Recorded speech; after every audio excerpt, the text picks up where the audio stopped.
안녕하세요. 이주영 변호사입니다. 오늘은 이혼 소송 비용에 대해서 허심탄회하게 한번 말씀을 드리도록 하겠습니다.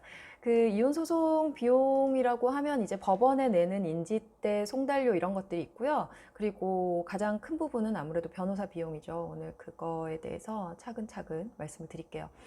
인지대는 위자료 같은 경우는 5천만 원 청구할 때 20만 7천 원이고, 위자료는 사실 우리나라에서 거의 최고로 인정돼 봤자 5천만 원, 그리고 재산이 진짜 몇백억 정도 되면 1억 이렇게 이 정도로 인정될 수 있기 때문에 위자료는 그 인지대가 그렇게 크지 않고요. 재산 분할도 1억 청구할 때 20만 4,700원, 5억 청구할 때 90 몇만 원, 그리고 10억 청구할 때 182만 원 정도. 그러니까 이 송달료 그리고 76,500원. 그래서 이혼 소송 제기하는 비용 자체는 그렇게 크지 않아요. 만약에 이제 소송으로 갔을 때 그 상대방 재산이 회사라든가 아니면은 좀 감정이 필요한 재산이 있다, 그렇게 했을 때 감정평가까지 하게 되면 감정평가 비용이 또 500만 원에서 1000만 원 이렇게 발생할 수도 있고, 그거는 회사 규모나 여러 가지 사정에 따라 달라질 수 있는데, 그런 식으로 감정평가가 필요하면 이제 소송 절차에서 또 비용이 필요할 수 있고요. 그렇지만 이렇게 단순하게 부동산 가지고 계시고 보통 자동차 가지고 있고 그 정도라면 이혼 소송 비용은 인지대, 송달료 이 정도고 크게 비용이 많이 들지는 않습니다. 그리고 이제 변호사 비용인데요. 변호사 비용은 일반적으로는 한 550만 원 정도 생각하시면 될 것 같아요. 근데 이게 진짜 소송이라는 거는 정말 천차만별이에요.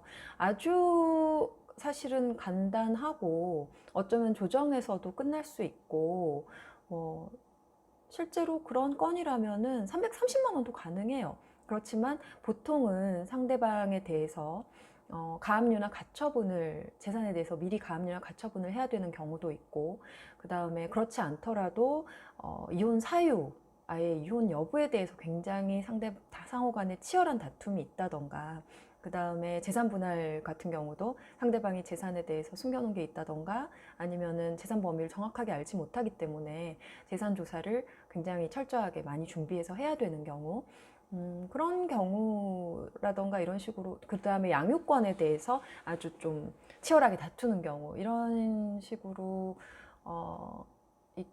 이혼 소송이 의외로 처리해야 되고 신경 써야 되는 부분이 많아요. 그리고 일단 당사자의 이야기를 굉장히 많이 들어야 되기 때문에 변호사들도 신경이 많이 쓰이고요. 그래서 보통은 한 550만 원 정도 생각하시면 될 것 같고, 그리고 이제 상대방 부정행위가 문제되는 경우에 상간자 소송까지 더하게 되면 한 770만 원, 그리고 가압류나 가처분 할 게 많다고 했을 때는 또 비용이 또 올라갈 수 있고요. 그 정도 생각하시면 될 것 같고, 그리고 성공 보수라는 것이 있는데요. 그러니까 소송이 끝나고 나서 받은 금액에 대해서 그 금액의 3% 내지 7% 정도를 성공 보수로 정하는 경우가 많습니다. 보통은 3에서 5% 정도 생각하시면 되고요. 금액이 많을 경우에는 퍼센티지가 좀 내려가고, 또 금액이 적을 경우에는 조금 더 높을 수 있고, 그렇지만 보통은 3%에서 5% 정도다, 이렇게 알고 계시면 될 것 같습니다. 변호사 비용에 대해서는 변호사를 만나보시고, 사실 변호사를 딱 한 명만 만나고 결정하지 마시고요. 여러 명의 변호사를 만나보시고 아마 자신의 얘기를 잘 들어주고, 이 변호사라면 내 일을 맡길 수 있겠다, 내 일과 같이 처리해 줄 수 있겠다라는 생각이 드시는 변호사를 분명히 만나실 수 있을 거예요. 그러면 그 변호사를 만나서 선임을 그 합리적인 가격에 알고 계시면은 선임을 할 수가 있겠죠.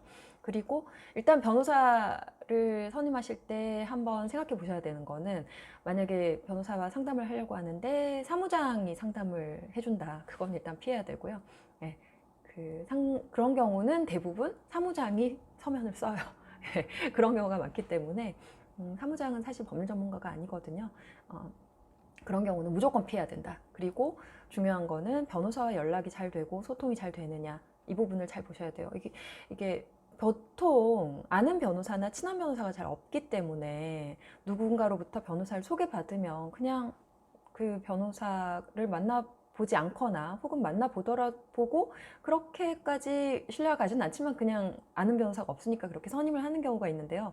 그랬을 경우에 그 변호사님하고 소통도 안 되고 연락도 안 되고 그런 경우가 많아요. 그래서 나중에는 소송 자체가 좀 어긋나는 경우도 있고, 그리고 뭐 어쩔 때는 저희 변호사님은 도저히 연락이 안 된다, 좀 이런 거 좀 물어봐 달라 하면서 제 친구를 통해서 연락이 오는 경우가 있어요. 이미 그래서 변호사는 이미 선임했는데 네, 그래서 그러면 안 돼요. 정말 변호사를 선임을 했으면 자기 얘기를 다 할 수 있어야 되고, 언제든지 전화해서 물어볼 수 있어야 되고, 궁금한 거는 예, 그렇게 본인과 잘 연락이 되고 소통할 수 있는 변호사를 만나셔야, 그 이혼 소송이라는 게 사실 감정적인 부분이 많거든요. 변호사를 통해서라도 풀어야죠.